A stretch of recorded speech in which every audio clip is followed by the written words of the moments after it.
Bismillahirrahmanirrahim. Assalamualaikum warahmatullahi wabarakatuh. Shalom, selamat pagi dan salam sejahtera untuk kita semua. Om Swastiastu, Namo Buddhaya. Pertama, kami ingin mengucapkan terima kasih atas rapat kerja pada hari ini, dan kami akan mengulangi lagi sebagaimana yang sudah diarahkan oleh Komisi 11 pada pertemuan sebelumnya. Pertama, kami akan tampilkan struktur organisasi Bappenas, halaman 4, dan terdiri dari ada 9 deputi. Kemudian ada 5 staf ahli, ada 1 inspektorat dan 1 sekretariat, 1 sekretaris utama.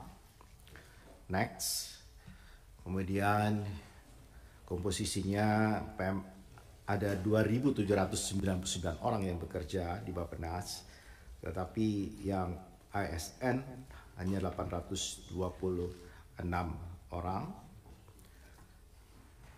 Ya, kemudian 1973 adalah yang PPNPN. Sebagian besar perempuan, 58%, dan pendidikan S3-nya ada 7%. Kemudian masih ada yang berpendidikan SMP, SMA, dan sebagian besar adalah S1 dan S2. Baby boomernya tinggal 13% yang sebentar lagi juga pensiun. Sudah paling banyak adalah generasi milenial dan generasi X.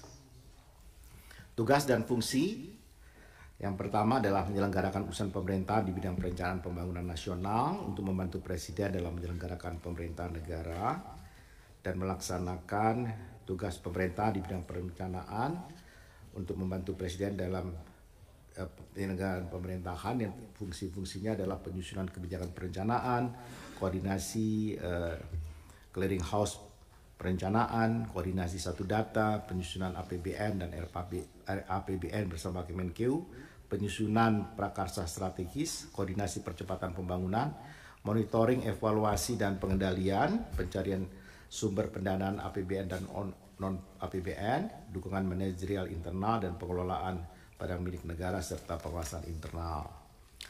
Siklus tata kelola di pembangunan tahunan adalah tentu dimulai dari perencanaan pembangunan nasional, kemudian penganggaran, kemudian monitoring dan evaluasi dan pengendalian, dan di dalam perencanaan pembangunan ada enabler dalam bentuk prakarsa strategis.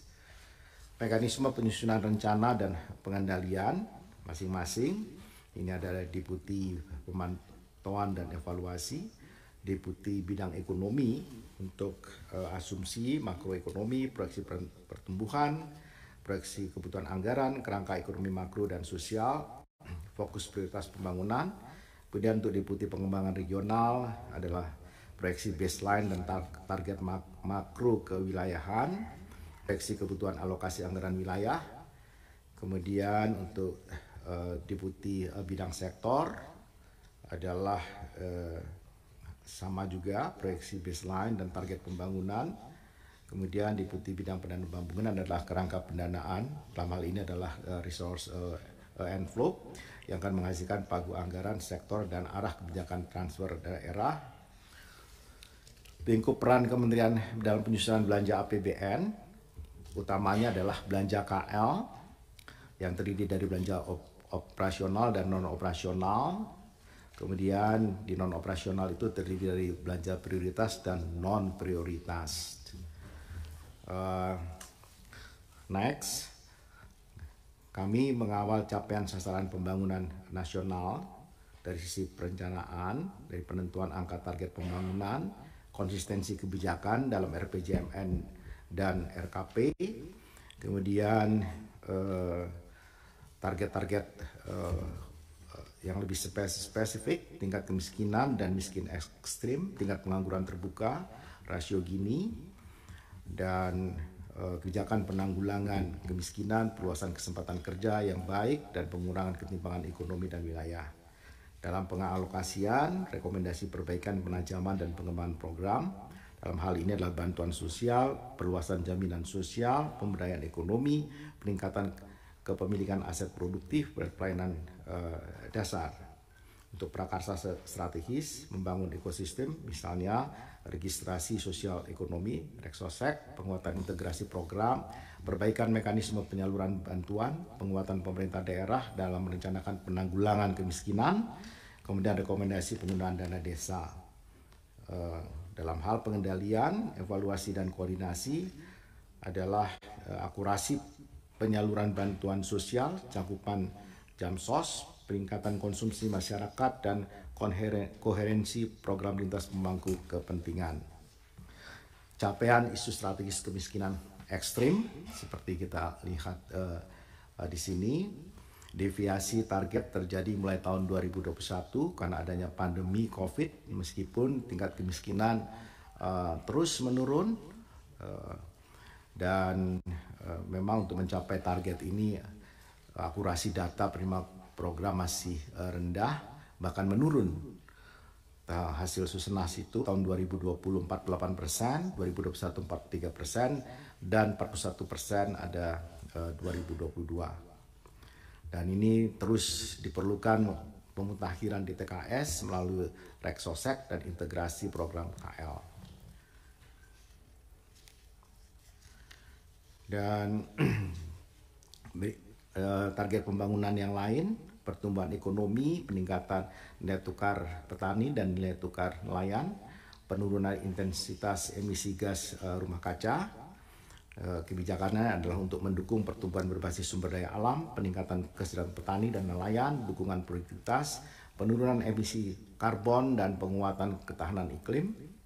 Kemudian dalam hal pengalokasian adalah pengelolaan lahan berkelanjutan, pertanian presisi, regenerasi petani, perbaikan rantai nilai pasok, penyiapan energi yang lebih bersih.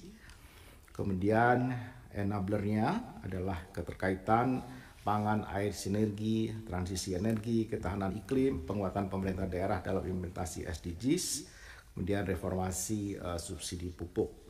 Evaluasi dan koordinasi adalah perencanaan daerah yang menerapkan prinsip pembangunan berkelanjutan, daya dukung dan daya tampung sumber daya alam, kualitas lingkungan hidup yang membaik.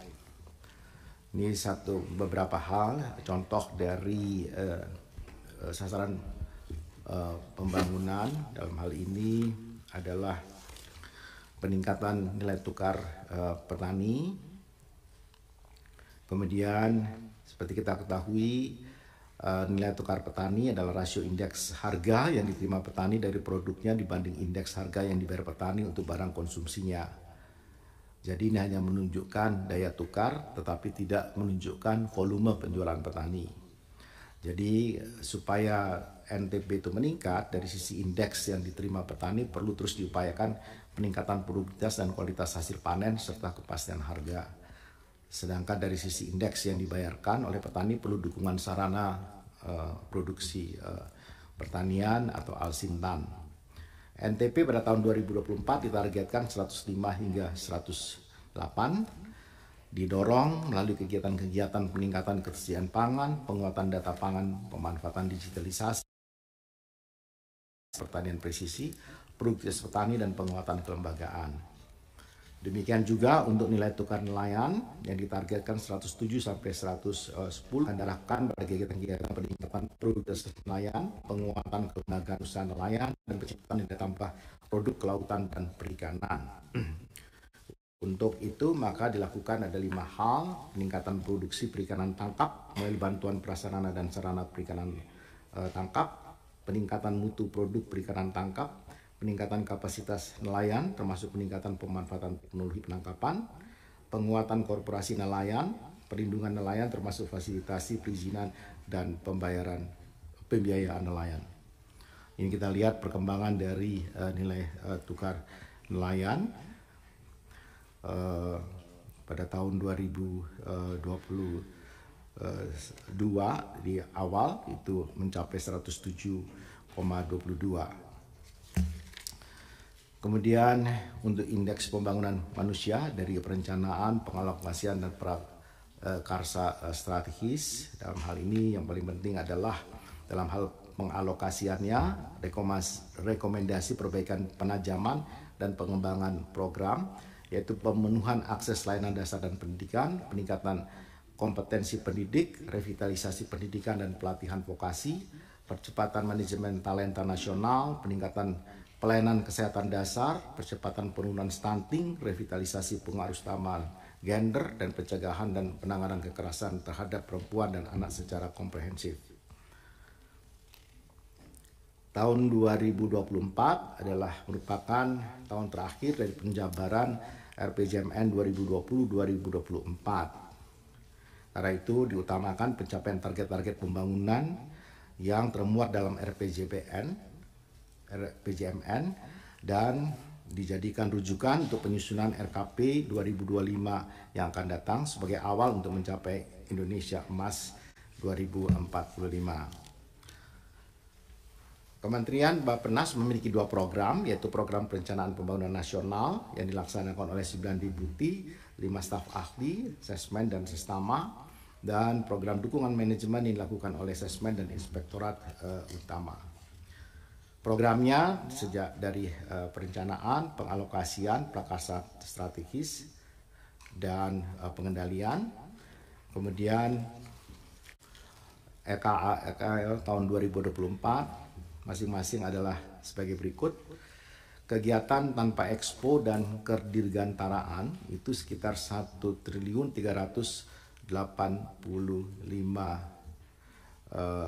miliar 84 juta kalau dibandingkan tahun 2023 yang sebesar 1.607,4 miliar.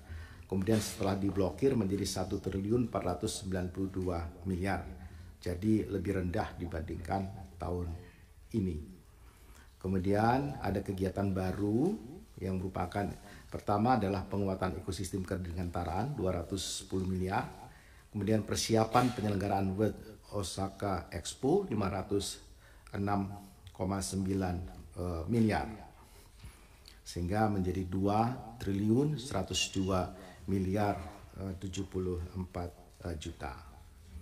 Nah, sebagaimana yang kami sampaikan pada kesempatan ini, masing-masing di Deputi Ekonomi 246,8, Deputi Regional 70 miliar, KSDA 572,8, Deputi Ekonomi 246 ini kalau dikurangi 210 itu artinya 36,8 karena 210-nya adalah untuk kedirgantaraan. Regional 70 miliar, kemudian KSDA itu sekitar 70-an miliar karena 506,9 adalah untuk penyelenggaraan World Osaka. Kemudian PM untuk kemiskinan 21,2 miliar, Sarpras 69 miliar, Polhuankam 34,9 miliar, pendanaan 46,8 miliar, kemudian program evaluasi 85,7, staf ahli 55,2, dan di sestama 260,5 miliar. Dan program dukungan manajemen adalah 604,8 miliar dan irtama sebesar 10 miliar karena di 604 ini termasuk gaji. Pagu indikatif tahun 2024 berdasarkan surat bersama dengan sebagaimana saya sampaikan, rupiah murni terdiri 1.438 miliar, rupiah murni pendamping 2 miliar 957 juta, pinjaman 41 miliar 606 juta, dan hibah 5 miliar 200 juta. Belanja pegawai adalah 168 miliar 699 juta 915 ribu. Belanja barang adalah 1.845 miliar Rp257.417.000 dan belanja modal adalah 88.787 juta. Indikator kinerja utama Kementerian Bappenas pertama adalah dalam hal sasaran kinerja, integrasi, sinkronisasi, dan sinergi perencanaan pembangunan nasional. Target 2024 adalah 95. Kemudian untuk sasaran efektivitas pengendalian pembangunan nasional 96 hingga 100%. Kebijakan pembangunan nasional yang inovatif 95 sampai 100%. Kemudian untuk Bappenas yang bersih, akuntabel, dan profesional itu terdiri dari indeks reformasi birokrasi kementerian 87, indeks kepuasan pemangku kepentingan di bidang perencanaan pembangunan nasional hasil survei 95, dan integrasi data dan informasi perencanaan pembangunan nasional 95. Rencana kerja tahun 2024, kegiatan prioritas berdasarkan fungsi. Pertama, rencana pembangunan nasional jangka pendek terdiri dari 7, yaitu penentuan angka target kemiskinan, tingkat pengangguran terbuka, serta rasio Gini. Yang kedua, konsep kebijakan reformasi sistem pensiun dan single salary bagi ASN, penguatan tata kelola perencanaan dan peran clearing house untuk menajamkan perencanaan major project. Yang keempat, penyelenggaraan Musrenbangnas dalam rangka penyusunan RKP tahun 2025. Yang kelima, penyusunan kebijakan transformasi ekonomi Indonesia. Yang keenam, koordinasi pelaksanaan kebijakan ekonomi hijau melalui pembangunan rendah karbon dan pembangunan berketahanan iklim. Yang ketujuh adalah koordinasi strategis penyusunan revisi Undang-Undang SPPN. Berikutnya adalah rencana pembangunan nasional jangka menengah, penyusunan RPJMN 2025-2029 dengan fokus penyiapan fondasi transformasi ekonomi dengan menekankan pembangunan sumber daya manusia untuk semua yang berkualitas, pengembangan kapasitas riset dan inovasi, serta pembangunan berkelanjutan. Yang ketiga adalah rencana pembangunan nasional jangka panjang, publikasi secara nasional rencana pembangunan jangka panjang 2025-2045. Fungsi pengalokasian yang pertama adalah penguatan sinkronisasi Krishna dengan Sakti. Yang kedua, integrasi pemaparan sumber pembiayaan alternatif, koordinasi penyusunan kebijakan dan perencanaan DAK. Yang keempat, penyusunan pedoman pelaksanaan turunan Undang-Undang HKPD. Kelima, fasilitasi perencanaan dan penyiapan proyek KPBU sektor prioritas fasilitas perkotaan. Yang keenam, market engagement project KPBU IKN. Yang ketujuh, sosialisasi peraturan pelaksanaan KPBU reguler dan capacity building regional. Yang kedelapan, pembiayaan investasi non-anggaran. Yang kesembilan, perbaikan, penajaman, dan pengembangan alokasi program yang terdiri dari bantuan sosial, perluasan jaminan sosial, pemberdayaan ekonomi, peningkatan kepemilikan aset produktif, dan pelayanan dasar. Untuk fungsi pengendalian terdiri dari monitoring dan evaluasi pelaksanaan rencana kerja KL melalui sistem aplikasi eMonef. Yang kedua, sinkronisasi Krishna Sakti dan eMonef. Yang ketiga, monitoring, evaluasi, dan pengendalian pencapaian prioritas nasional. Yang keempat, monitoring pengendalian pelaksanaan rencana kerja dan KL termasuk spending better. Yang kelima, dashboard pencapaian prioritas nasional. Dan yang keenam, penghargaan pembangunan daerah. Untuk fungsi enabler, penugasan khusus, penyusunan master plan, ini direktif presiden, pengembangan dan penataan kota, kabupaten prioritas, koordinasi strategis pengembangan Jakarta sebagai daerah khusus pasca pemindahan ibu kota negara, penyusunan rencana aksi percepatan pembangunan Papua, peningkatan peran serta kemitraan non-pemerintah melalui koordinasi pelaksanaan tujuan pembangunan berkelanjutan, ini SDGs, satu data Indonesia, koordinasi pelaksanaan sistem pemerintahan berbasis elektronik, SPBE, pengembangan Geopark Indonesia, pengembangan registrasi sosial ekonomi, koordinasi persiapan rencana pemindahan ibu kota negara, ke-10 adalah penguatan platform sistem pangan nasional, dan yang terakhir adalah koordinasi penyelenggaraan Osaka World Expo. Selain enabler dalam hal penugasan khusus, ada yang sifatnya inovasi. Pertama adalah pengembangan dan peluasan uji coba monografi desa digital. Yang kedua, pengembangan model kolaborasi lintas sektor desa cemara. Yang ketiga, penuntasan prototyping N219 amfibi menuju komersialisasi. Yang keempat, penataan dan penguatan pendampingan pembangunan. Yang kelima, pelaksanaan reformasi sistem perlindungan sosial. Yang keenam, peningkatan kapasitas dan kualitas perencanaan pembangunan daerah. Yang ketujuh, peningkatan peran serta kemitraan non-pemerintah melalui pengembangan kerjasama selatan-selatan dan triangular. Yang kedelapan, koordinasi pembangunan perkotaan dan desa terpadu. Yang kesembilan, penyusunan integrated tourism master plan. Yang ke-10 adalah kemitraan bisnis antara petani dan mitra pelaku pasar melalui Prisma. Dan saya mohon izin yang masing-masing kedeputian biar dibacakan oleh deputinya. Silakan, Deputi Ekonomi.